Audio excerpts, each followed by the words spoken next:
ಎಲ್ಲರಿಗೂ ಸ್ವಾಗತ ನನ್ನ ಯೂಟ್ಯೂಬ್ ಚಾನಲ್ ನಮ್ಮ ಶಾಲೆಗೆ. ಇವತ್ತು ನಾವು 1ನೇ ತರಗತಿಯ ಕನ್ನಡ ಮಾಧ್ಯಮದ ಗಣಿತದಲ್ಲಿ ಬರುವ 14ನೇ ಪಾಠ ಅಧ್ಯಾಯ 14 ಹಣ ಎನ್ನುವುದನ್ನು ಕಲಿಯೋಣ. ಇಲ್ಲಿ ನೋಡಿ, ಈ ಅಧ್ಯಾಯವನ್ನು ಕಲಿತ ನಂತರ ಒಂದು ಮಗು ನಮ್ಮ ದೇಶದಲ್ಲಿ ಚಲಾವಣೆಯಲ್ಲಿರುವ ನೋಟುಗಳು ಮತ್ತು ನಾಣ್ಯಗಳನ್ನು ಗುರುತಿಸುತ್ತದೆ, ನೋಟುಗಳು ಮತ್ತು ನಾಣ್ಯಗಳ ಬಗ್ಗೆ ಪರಿಚಯಗೊಳ್ಳುತ್ತದೆ ಮತ್ತು ಬೇರೆ ಬೇರೆ ರೀತಿಯಾಗಿ ನಾಣ್ಯಗಳನ್ನು ನೋಟುಗಳನ್ನು ಸೇರಿಸಿಕೊಟ್ಟಿರುವ ಮೊತ್ತಕ್ಕೆ ಸಮ ಮಾಡುತ್ತದೆ ಮತ್ತು ವಸ್ತುವಿನ ಬೆಲೆ ಮತ್ತು ಹಣಕ್ಕೆ ಇರುವ ಸಂಬಂಧವನ್ನು ಕಲ್ಪಿಸುತ್ತದೆ. ಇಲ್ಲಿ ನೋಡಿ, ಒಂದು ಸಣ್ಣ ಪದ್ಯವನ್ನು ಕೊಟ್ಟಿದ್ದಾರೆ. ಹಣದ ಜನ ಜನ ಜನ ಜನ ಜನ, ಜೇಬು ತುಂಬ ಹಣ, ಮೇಲ್ಕೆತ್ತಿ ಬಿಡಲು ಸದ್ದು, ಠನ್ ಠನ್ ಠನ್. ಇಲ್ಲಿ ನೋಡಿ, ಒಂದು ಘಟನೆಯನ್ನು ಕೊಟ್ಟಿದ್ದಾರೆ. ಮಗು, ನಿನಗೇನು ಬೇಕು? ಅಮ್ಮ ನನಗೆ ಪೆನ್ಸಿಲು ಕೊಳ್ಳಲು ಡ್ಯಾಶ್ ಬೇಕು. ಇಲ್ಲಿ ಡ್ಯಾಶ್ ಅಂದರೆ ಏನು? ಹಣ ಬೇಕು. ಇಲ್ಲಿ ನೋಡಿ, ಘಟನೆ 2. ಇದೊಂದು ಸಂತೆ ಅಥವಾ ಮಾರ್ಕೆಟ್ ಏರಿಯಾ ಇದೆ. ಇಲ್ಲಿ ಕೆಲವರು ಮಾರ್ತಿದ್ದಾರೆ, ಕೆಲವರು ತಗೊಳ್ಳೋಕೆ ಬಂದಿದ್ದಾರೆ. ಅಮ್ಮ ನನಗೆ ಬಾಳೆಹಣ್ಣು ಬೇಕು. ಅಂಗಡಿಯವನಿಗೆ ಕೊಡಲು ಡ್ಯಾಶ್ ಬೇಕು. ಏನು ಬೇಕು? ಡ್ಯಾಶ್ ಅಂದರೆ ಹಣ ಬೇಕು. ಘಟನೆ 3. ಅಂಕಲ್, ನನಗೆ ಐಸ್ ಕ್ರೀಮ್ ಬೇಕು ಅಂತ ಒಂದು ಮಗು ಕೇಳ್ತಾನೆ. ಅವಾಗ ಅಂಕಲ್ ಏನು ಹೇಳ್ತಾರೆ? ನನಗೆ ಡ್ಯಾಶ್ ಅನ್ನು ಕೊಡು. ಡ್ಯಾಶ್ ಅಂದರೆ ಹಣ ಕೊಡು. ಇಲ್ಲಿ ನೋಡಿ, ಘಟನೆ 4. ನನಗೆ ಬಲೂನ್ ಬೇಕಂತ ಒಂದು ಚಿಕ್ಕ ಹುಡುಗಿ ಕೇಳುತ್ತಾಳೆ. ಅವಾಗ ಏನು ಹೇಳ್ತಾರೆ ಅವರು ಬಲೂನ್ ಮಾರುವವನು? ನಾನು ಬಲೂನನ್ನು ಕೊಡುವೆನು, ಆದರೆ ನೀನು ನನಗೆ ಹಣ ಕೊಡಬೇಕು. ಇಲ್ಲಿ ನೋಡಿ, ವಸ್ತುಗಳನ್ನು ಕೊಳ್ಳಲು ಏನು ಬೇಕಾಗುವುದು? ನಿನ್ನ ಉತ್ತರವನ್ನು ಪಕ್ಕದಲ್ಲಿ ಚೌಕದಲ್ಲಿ ಬರೆ. ಯಾವುದೇ ಒಂದು ವಸ್ತುವನ್ನು ಕೊಳ್ಳುವಾಗ ನಮಗೆ ಏನು ಬೇಕು? ನಮಗೆ ಬೇಕು ಹಣ. ಅದೇ ಥರ ಇಲ್ಲಿ ನೋಡಿ, ವಸ್ತುಗಳನ್ನು ಕೊಳ್ಳಲು ಹಣ ಬೇಕಾಗುವುದು ಎಂದು ನಿನಗೆ ತಿಳಿದಿದೆ. ನಮ್ಮ ದೇಶದಲ್ಲಿ ಹಣವು ನಾಣ್ಯ ಮತ್ತು ನೋಟುಗಳ ರೂಪದಲ್ಲಿದೆ. ನಮ್ಮ ದೇಶದಲ್ಲಿ ಈಗ ಕಾಯಿನ್ ಅಥವಾ ನಾಣ್ಯಗಳು ಇವೆ ಮತ್ತು ನೋಟುಗಳಿವೆ. ಕೆಳಗೆ ಕೊಟ್ಟಿರುವ ನಾಣ್ಯಗಳನ್ನು ಗಮನಿಸು. ಆ ನಾಣ್ಯಗಳ ಬೆಲೆಗಳನ್ನು ಗುರುತಿಸಿ ಹೇಳು. ನೋಡಿ, ಇದೆಷ್ಟಂತ ಹೇಳಿ ನೋಡೋಣ. ಇದು 50 ಪೈಸೆ. ಅದಾದಮೇಲೆ ಇದು 1 ರೂಪಾಯಿ, ಇದು 2 ರೂಪಾಯಿ, ಅದೇ ಥರ ಇದು 5 ರೂಪಾಯಿ. ಈಗ ಬಂದಿರೋದು ರೀಸೆಂಟಾಗಿ ಅಥವಾ ಈಗ ಈಗ ಈಗ ಈಗ ಒಂದು 2 ವರ್ಷ ಆಯ್ತಾ ಬಂದಿರೋದು 10 ರೂಪಾಯಿ ಕಾಯಿನ್. ಆಮೇಲೆ ದಿನನಿತ್ಯ ಸಾಮಾನ್ಯವಾಗಿ ಬಳಸುವ ನೋಟುಗಳು. ಕೆಳಗೆ ಕೊಟ್ಟಿರುವ ನೋಟುಗಳನ್ನು ನೋಡಿ ಅವುಗಳನ್ನು ಬೆಲೆಯನ್ನು ಹೇಳಿ. ಇವು ಮೊದಲೇ ಇದ್ದವು ಹಳೆ ಕಾಲದಲ್ಲಿ, ಈಗ ಇಲ್ಲ. ಬಟ್ ಮಕ್ಕಳಿಗೆ ಗುರುತಾಗಲಿ, ಮೊದಲು ಈ ಥರ ನೋಟು ಇದ್ದವು ಅಂತ ತೋರಿಸಲಿಕ್ಕೆ ಪುಸ್ತಕದಲ್ಲಿ ಈ ನೋಟುಗಳನ್ನು ಕೊಟ್ಟಿದ್ದಾರೆ. ಇದು 1 ರೂಪಾಯಿ ನೋಟು, ಇದು 2 ರೂಪಾಯಿ ನೋಟು, ಅದೇ ಥರ ಇದು 5 ರೂಪಾಯಿ ನೋಟು, ಇದು 10 ರೂಪಾಯಿ ನೋಟು, ಇದು 20 ರೂಪಾಯಿ ಹಳೆಯ ನೋಟು, ಇದು 50 ರೂಪಾಯಿ ನೋಟು. ಈ ಥರ ಇಲ್ಲಿ ನೋಡಿ, ಭಾರತೀಯ ನಾಣ್ಯಗಳು ಅಂದರೆ ಹಳೆಯ ಕಾಲದಲ್ಲಿ 1972ನೇ ಇಸ್ವಿಯಲ್ಲಿ ಇರುವ 1 ಪೈಸೆಯ ನಾಣ್ಯದು. ಇದು 1 ಪೈಸಾ. 100 ಪೈಸೆ ಸೇರಿದರೆ 1 ರೂಪಾಯಿ. ಇದು ನೆನಪಿರಲಿ, 100 ಪೈಸೆ ಸೇರಿದರೆ 1 ರೂಪಾಯಿ. ಇಲ್ಲಿ ನೋಡಿ, 2 ಪೈಸೆ, 3 ಪೈಸೆ, 5 ಪೈಸೆ, 10 ಪೈಸೆ, 20 ಪೈಸೆ, 25 ಪೈಸೆ, 50 ಪೈಸೆ, 1 ರೂಪಾಯಿ, 2 ರೂಪಾಯಿ, 5 ರೂಪಾಯಿ, 10 ರೂಪಾಯಿ. ಇಲ್ಲಿ ಕೊಟ್ಟಿದ್ದಾರಲ್ಲ, 1 ರೂಪಾಯಿ ಅಂದರೆ 100 ಪೈಸೆಗಳು. ಅದೇ ಥರ ಇಲ್ಲಿ ರೂಪಾಯಿಯ ಚಿಹ್ನೆ ಇದು. ಇದೇನಿದು? ರೂಪಾಯಿಯ ಚಿಹ್ನೆ. ಅಂದರೆ ನೀವು ಈಗ 10 ರೂಪಾಯಿ ಬರೆಯೋದಕ್ಕಿಂತ ಇದರ ಸಮವಾಗಿ ಏನು ಬರಿತೀರಿ ನೀವು? 10 ಈ ಥರ ಬರೆದು 10 ಬರೆದ್ರೆ ಇದು 10 ರೂಪಾಯಿ. ಇದು ಹೀಗೆ ಬರೆದ್ರೆ 1,000 ರೂಪಾಯಿ. ಹಿಂಗೆ ಬರೆದ್ರೆ 1,00,000 ರೂಪಾಯಿ. ಈಗ ಎಷ್ಟು ಬೇಕಾಟ್ಟು ಬರಿಬೋದು ನೀವು. ಹಿಂಗೆ ಬರೆದ್ರೆ ಇದು ರೂಪಾಯಿ ಅಂತ ಹೇಳುತ್ತೆ. 220,000 ರೂಪಾಯಿ. ಈ ಥರ ಇದು ರೂಪಾಯಿಯ ಚಿಹ್ನೆ. ಚಿಹ್ನೆ ಯಾವಾಗ ಬಳಸ್ತೀವಿ ಅಂದರೆ, ಯಾವಾಗ ನಮಗೆ ಅದರ ಅರ್ಥ ಗೊತ್ತಾಗಬೇಕಲ್ಲ. ಅಂದರೆ ಇದರ ಅರ್ಥ ಏನು? ಹೀಗೆ ಬರೆದ್ರೆ ಇದು ಭಾರತದ ರೂಪಾಯಿಗಳು, 20 ಇದು ಭಾರತದ ರೂಪಾಯಿ.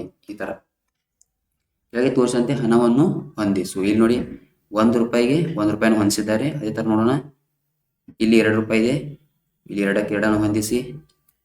ಆಮೇಲೆ ನೋಡಿ ಮತ್ತೇನಿದೆ, ಇಲ್ಲಿ ₹5 ಇದೆ, ಇಲ್ಲಿ 5 ಹೊಂದಿಸಿ. ಮತ್ತು ನೋಡಿ ಏನಿದೆ, ಇಲ್ಲಿ ₹10 ಇದೆ, 10 ಹೊಂದಿಸಿ. ಇಲ್ಲಿ 50 ಪೈಸೆ ಇದೆ, 50 ಪೈಸೆಯನ್ನು ಹೊಂದಿಸಿ. ಇಲ್ಲಿ ನೋಡಿ, ಕೆಳಗೆ ತೋರಿಸುವಂತೆ ಹೊಂದಿಸು. ಇಲ್ಲಿ ₹2 ನೋಟ್ ಇದೆ. ಮತ್ತು ನೋಡಿ ಇಲ್ಲಿ ₹5 ನೋಟ್ ಇದೆ, ಇಲ್ಲಿ ₹10 ನೋಟ್ ಇದೆ. ಮತ್ತು ನೋಡಿ ಇಲ್ಲಿ ₹20 ನೋಟ್ ಇದೆ. ಅದೇ ಥರ ಒಂದೆಲ್ಲಿದೆ ಅಂದರೆ ಒಂದು ಮೇಲ್ಗಡೆ ಇದೆ, ಇಲ್ಲಿದೆ ನೋಡಿ ಒಂದು ಫಸ್ಟ್ ಅಲ್ಲಿರೋದು ₹1. ಇಲ್ಲಿ ನೋಡಿ ಚಟುವಟಿಕೆ ಏನು ಕೊಟ್ಟಿದ್ದಾರೆ. ಚಟುವಟಿಕೆ ಅಂದರೆ ನೀವೇ ಮಾಡಬೇಕು ಇದನ್ನು. ಒಂದು ನಾಣ್ಯವನ್ನು ತೆಗೆದುಕೋ, ಅದರ ಮೇಲೆ ಬಿಳಿ ಹಾಳೆಯನ್ನು ಇಡು, ಹಾಳೆಯ ಮೇಲೆ ನಾಣ್ಯ ಇರುವ ಭಾಗಕ್ಕೆ ಪೆನ್ಸಿಲ್ನಿಂದ ಉಜ್ಜು. ಪೂರ್ತಿಯಾಗಿ ಉಜ್ಜಿದ ನಂತರ ನಿನಗೆ ಏನು ಕಂಡು ಬರ್ತದೆ. ಏನು ಮಾಡ್ರಿ, ಒಂದು ನಾಣ್ಯವನ್ನು ತೆಗೆದುಕೊಳ್ಳಿ, ₹1, ₹2 ಯಾವುದೇ ಅಲ್ಲ ಅದು. ಇದರ ಮೇಲೆ ಒಂದು ಪೇಪರ್ ಇಡಿ, ಅಂದರೆ ನಾಣ್ಯವನ್ನು ಕೆಳಗೆ ಇಡಿ, ಅದರ ಮೇಲೆ ಒಂದು ಪೇಪರ್ ಇಡಿ ಮತ್ತು ಪೆನ್ಸಿಲ್ನಿಂದ ಇಲ್ಲಿ ಉಜ್ಜಿ. ಎಲ್ಲಿ ನಾಣ್ಯ ಇದೆಯೋ ಅದರ ಮೇಲೆ ಉಜ್ಜಿ ನೋಡಿ ಏನಾಗುತ್ತೆ ಎಂಬುದನ್ನು ಹೇಳಿ ಅಂತ ಕೊಟ್ಟಿದ್ದಾರೆ. ಇಲ್ಲಿ ಉಜ್ಜಿದ್ರೆ ಏನಾಗುತ್ತೆ ನೋಡಿ, ಒಂದು ಸ್ವಲ್ಪ ಮಾಡಿ. ಮೇಲೆ ಕೊಟ್ಟಿರುವ ಚಟುವಟಿಕೆಯನ್ನು 50 ಪೈಸೆ, ₹2 ಮತ್ತು ₹5 ನಾಣ್ಯಗಳನ್ನು ಬಳಸಿ ಮಾಡಿ ನೋಡು. ಅದೇ ಥರ ನಾನು ಏನು ಹೇಳಿದ್ನಲ್ಲ, ಪೇಪರ್ ಇಟ್ಟು ಮಾಡಿ ಇಲ್ಲಿ ಮಾಡಿ ನೋಡಿ. ಇಲ್ಲಿ ಏನು ಮಾಡಿ, ಒಂದು ₹2 ಒಂದು ನಾಣ್ಯ ಇಡಿ, ಇದರ ಮೇಲೆ ಒಂದು ಪೇಪರ್ ಇಡಿ, ಇದರ ಮೇಲೆ ಅಂದರೆ ನಾಣ್ಯ ಕೆಳಗಿರಬೇಕು, ಅದರ ಮೇಲೆ ಪೇಪರ್ ಇಡಬೇಕು, ಇಲ್ಲಿ ಉಜ್ಜಿ ಪೆನ್ಸಿಲ್ನಿಂದ. ಅದೇ ಥರ ಇಲ್ಲಿಯೂ ಮಾಡಿ ಮತ್ತು ಇಲ್ಲಿಯೂ ಮಾಡಿ. ಇಲ್ಲಿ ನೋಡಿ, ಕೊಟ್ಟಿರುವ ನಾಣ್ಯಗಳನ್ನು ಗಮನಿಸು. ಚಟುವಟಿಕೆ, ಇದೊಂದು ಚಟುವಟಿಕೆ ಇದೆ. ಕೊಟ್ಟಿರುವ ನಾಣ್ಯಗಳನ್ನು ಗಮನಿಸು, ಬೇರೆ ಬೇರೆ ಬೆಲೆಯ ನಾಣ್ಯಗಳನ್ನು ಎನಿಸು. ನೋಡಿ 50 ಪೈಸೆ ನಾಣ್ಯ ಎಷ್ಟಿದೆ ಅಂತ ಎನಿಸಿ. ಇಲ್ಲಿ ನೋಡೋಣ ಹೇಗೆ ಎನಿಸ್ತಾರೆ. 50 ಪೈಸೆ ನಾಣ್ಯ ಇಲ್ಲಿದೆ, ಇಲ್ಲೊಂದಿದೆ, 1, 2, 3, 4, 5, 6, 7. 7 ಇದೆ ಅಲ್ಲ, 7 ಇದೆ. ಇಲ್ಲಿ ಬರೀರಿ 7 ಅಂತ. ಆಮೇಲೆ ಬರೀರಿ ₹1 ಎಷ್ಟಿದೆ ನೋಡಿ, ಇಲ್ಲಿ ಯಾವುದು ₹1 ಇಲ್ಲ. ಮೇಲೆ ಬನ್ನಿ, 1 ಇದೆ. ಆಮೇಲೆ 2 ಎಷ್ಟಿದೆ ನೋಡಿ, ಇಲ್ಲೊಂದು 2 ಇದೆ, ಇಲ್ಲೊಂದು 2 ಇದೆ, 2, 2 ಎಷ್ಟಿದೆ, 2 ಇದೆ. ಇಲ್ಲಿ ಆಮೇಲೆ ನೋಡಿ 5 ಎಷ್ಟಿದೆ ನೋಡಿ, 1, 2, 3, 4, 5, 6, 7, 8, 9, 10, 11 ಇದೆ. ಅದಾದ್ಮೇಲೆ ಮೇಲಿನ ಚಿತ್ರದಲ್ಲೂ ಒಟ್ಟು ನಾಣ್ಯಗಳ ಸಂಖ್ಯೆ ಎಷ್ಟು ನಾಣ್ಯ ಆಗುತ್ತೆ ನೋಡಿ. ಟೋಟಲ್ ಈಗ 7 ಆಗುತ್ತೆ.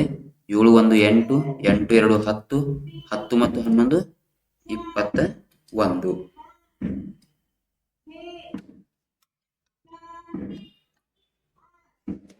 ಕೆಳಗೆ ಕೊಟ್ಟಿರುವ ವಸ್ತುಗಳು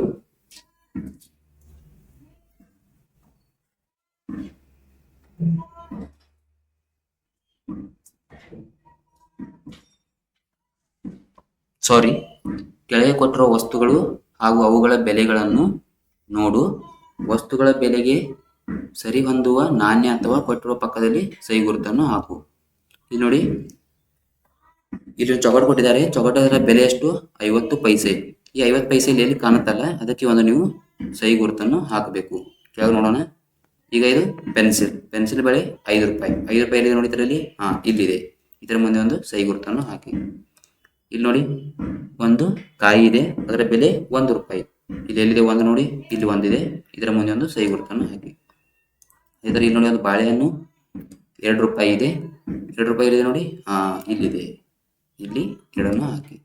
ಅದೇ ಥರ ಇಲ್ಲಿ ಒಂದು ತೆಂಗಿನಕಾಯಿ ಇದೆ, ಅದರ ಬೆಲೆ ₹10. ₹10 ಇದೆ ನೋಡಿ, ಇಲ್ಲಿದೆ, ಇಲ್ಲೊಂದು ರೈಟ್ ಮಾರ್ಕ್ ಹಾಕಿ. ಇಲ್ಲಿ ನೋಡಿ, ಒಂದು ಕುಂಬಳಕಾಯಿ ಇದೆ. ಕುಂಬಳಕಾಯಿ ಬೆಲೆ ಎಷ್ಟು? 20. 20 ಎಲ್ಲಿ ಬರ್ತೀರಾ? ಎಲ್ಲಿದೆ ನೋಡಿ 20? ಇಲ್ಲಿದೆ ನೋಡಿ 20. ಹಣ ಕೊಡುವುದು, ಹಣ ಕೂಡುವುದು. ಹೆಂಗೆ ಕೂಡಿಸ್ತೀವಿ ನಾವು ಹಣ ನೋಡಿ? ವಸ್ತುಗಳು ಮತ್ತು ಅವುಗಳ ಬೆಲೆಗಳನ್ನು, ನೋಟುಗಳನ್ನು ಗಮನಿಸಿ ಪ್ರತಿಯೊಂದು ವಸ್ತುವಿನ ಬೆಲೆ ಬರೆಯಿರಿ. ಅಂದರೆ ಈಗ ಪೆನ್ ಇದೆ, ಈ ಪೆನ್ನ ಬೆಲೆ ಇಲ್ಲಿ ಕೊಟ್ಟಿದ್ದಾರೆ, ಅಂದರೆ ಈ ಪೆನ್ನ ಬೆಲೆ ₹10. ಈ ₹10 ಇಲ್ಲಿ ಬರಿಬೇಕು. ಹೇಗೆ ಬರೀತೀರಾ? ಇಲ್ಲಿ ₹10 ಇದೆಯಲ್ಲ, ಇಲ್ಲಿ ಬರೀರಿ, ₹10. ಇದೊಂದು ಅನಾನಸ್ ಬೆಲೆ ಎಷ್ಟಿದೆ? ₹10. 10 ಮತ್ತೆ ಇದು 2 ಅಂದರೆ 10 ಪ್ಲಸ್ 2 12. ಇದೇನು ಮಾಡಿರಿ 12 ಬರೆಯಿರಿ. ಇಲ್ಲಿ ನೋಡಿ ಮತ್ತೊಂದು ಇದೆ ಅನಾನಸ್. ಇಲ್ಲಿ ನೋಡಿ 10 ಇದೆ, ಮತ್ತೊಂದು 5 ಇದೆ. 10 ಕೂಡಿಸು 5ಕ್ಕೆ ಎಷ್ಟಾಯಿತು 15. ಇಲ್ಲಿ 15 ಬರೀರಿ. ಈಗ ನೀವು ಲೆಕ್ಕ ಮಾಡಬೇಡಿ ಈ ಥರ, ನೀವು ಅಂದರೆ ಈಗ ಗೊತ್ತಾಗಲ್ಲ ಅಷ್ಟೇ ನಿಮಗೆ ಹೆಂಗೆ ಬರದೆ ಅಂತ. ಈ 15 ಡೈರೆಕ್ಟಾಗಿ ಬರೀರಿ, ಅಥವಾ ಇಲ್ಲಿ ಪೆನ್ಸಿಲಲ್ಲಿ ಬರೆದು ನಡೆಯುತ್ತೆ, ಏನೋ ಪ್ರಾಬ್ಲಮ್ ಇಲ್ಲ.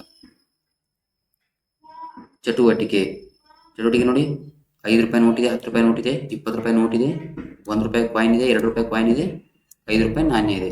ನೋಡಿ, ಕೆಳಗೆ ಕೆಲವು ನಾಣ್ಯಗಳು ಮತ್ತು ನೋಟುಗಳ ಚಿತ್ರಗಳನ್ನು ಹಾಗೂ ಕೆಲವು ವಸ್ತುಗಳನ್ನು ಕೊಟ್ಟಿದೆ. ವಸ್ತುವಿನ ಬೆಲೆಗೆ ಸರಿ ಹೊಂದುವಂತೆ ಯಾವುದಾದರೂ 2 ನಾಣ್ಯಗಳು ಅಥವಾ ನೋಟುಗಳನ್ನು ಬಳಸಿ ವಸ್ತುವಿನ ಬೆಲೆಯನ್ನು ಮಾದರಿಯಂತೆ ತೋರಿಸುವಂತೆ ಬರೆಯಿರಿ.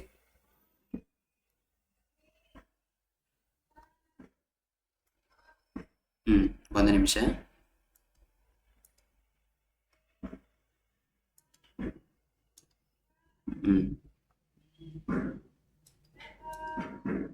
ಇಲ್ಲಿ ನೋಡಿ, ಇಲ್ಲೇನು ಮಾಡಿದ್ದಾರೆ, 15 ರೂಪಾಯಿ ಕೊಟ್ಟಿದಾರಲ್ಲ, ಈ ನೋಟಲ್ಲಿರೋ ಕಾಯಿನ್ ತೊಗೋಬೇಕು ನೀವು. ಇಲ್ಲಿ ಏನಿದೆ, ಈ ಪೆನ್ ಬೆಲೆ 15 ರೂಪಾಯಿ ಇದೆ. ಈ 15 ಇದರಲ್ಲಿ ತೊಗೋಬೇಕು ನೀವು. ಇದರಲ್ಲಿ ಏನು ಮಾಡ್ತೀರಾ, ಒಂದು 10 ರೂಪಾಯಿ ನೋಟ್ ತೊಗೋತೀರಾ, ಮತ್ತೊಂದು 5 ರೂಪಾಯಿ ಕಾಯಿನ್ ತೊಗೋತೀರಾ. ಇದನ್ನ ಹೆಂಗೆ ಬರೀತೀರಾ, 15 ಅಂತ ಬರೋದ್ರಿ. ಅದೇ ಥರ ಇಲ್ಲಿ 12 ಬರೀರಿ. 12ರಲ್ಲಿ ಈಗ ಏನು ಮಾಡಿ, ಒಂದು 10 ರೂಪಾಯಿ ನೋಟ್ ತೊಗೊಳ್ಳಿ ಇಲ್ಲಿಂದ್ರ. ಮತ್ತೊಂದು ಏನು ಮಾಡ್ತೀರಾ, ಒಂದು 2 ರೂಪಾಯಿ ಕಾಯಿನ್ ತೊಗೊಳ್ಳಿ, ಅಥವಾ ಒಂದು ನಾಣ್ಯ ತೊಗೊಳ್ಳಿ, ಆಯ್ತಾ.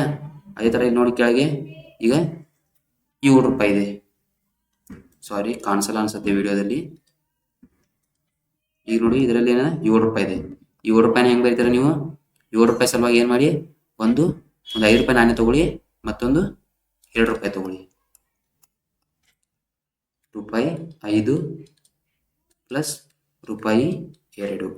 ಇಲ್ಲೇನಿದೆ, 6 ರೂಪಾಯಿ ಇದೆ. ಇಲ್ಲಿ ನೋಡಿ 6 ರೂಪಾಯಿ ಹೇಗೆ ಬರೀತೀರಾ, ಒಂದು 5 ರೂಪಾಯಿ ನೋಟನ್ನು ತೊಗೊಳ್ಳಿ, ಮತ್ತೊಂದು 1 ರೂಪಾಯಿ ಕಾಯಿನ್ ತೊಗೊಳ್ಳಿ. 5 ಪ್ಲಸ್ 1. ಇಲ್ಲಿ ನೋಡಿ, ಒಂದು ಬಕೆಟ್ ಇದೆ, ಬಕೆಟ್ನ ಬೆಲೆ 25. 25 ಏನು ಮಾಡ್ತೀರಾ, ಇಲ್ಲಿ 20 ರೂಪಾಯಿ ನೋಟ್ ತೊಗೊಳ್ಳಿ, ಮತ್ತೊಂದು 5 ರೂಪಾಯಿ ನೋಟ್ ತೊಗೊಳ್ಳಿ. 20 ಪ್ಲಸ್ 5. ಇಲ್ಲಿ ನೋಡಿ, ಆದಮೇಲೆ ಒಂದು ಹೂವಿನ ಮಾಲೆ ಇದೆ, ಅದರಲ್ಲಿ 3 ರೂಪಾಯಿ ಬೆಲೆ ಇದೆ. 3 ರೂಪಾಯಿ ಹೆಂಗೆ ಬರೀತೀರಾ, ಇಲ್ಲಿ ನೋಡಿ, ಒಂದು 2 ರೂಪಾಯಿ ತೊಗೊಳ್ಳಿ, ಮತ್ತೊಂದು 1 ರೂಪಾಯಿ ತೊಗೊಳ್ಳಿ. 2 1. ಇಲ್ಲಿ ನೋಡಿ, ಒಂದು ಮಗ್ಗಿನ ಬೆಲೆ 12 ರೂಪಾಯಿ ಇದೆ. 12 ರೂಪಾಯಿಗೆ ಏನು ಮಾಡ್ತೀರಾ, ಒಂದು 10 ರೂಪಾಯಿ ತೊಗೊಳ್ಳಿ, ಮತ್ತೊಂದು 2 ರೂಪಾಯಿ ತೊಗೊಳ್ಳಿ. 10 ಪ್ಲಸ್ 2. 10 ಪ್ಲಸ್ 2 12.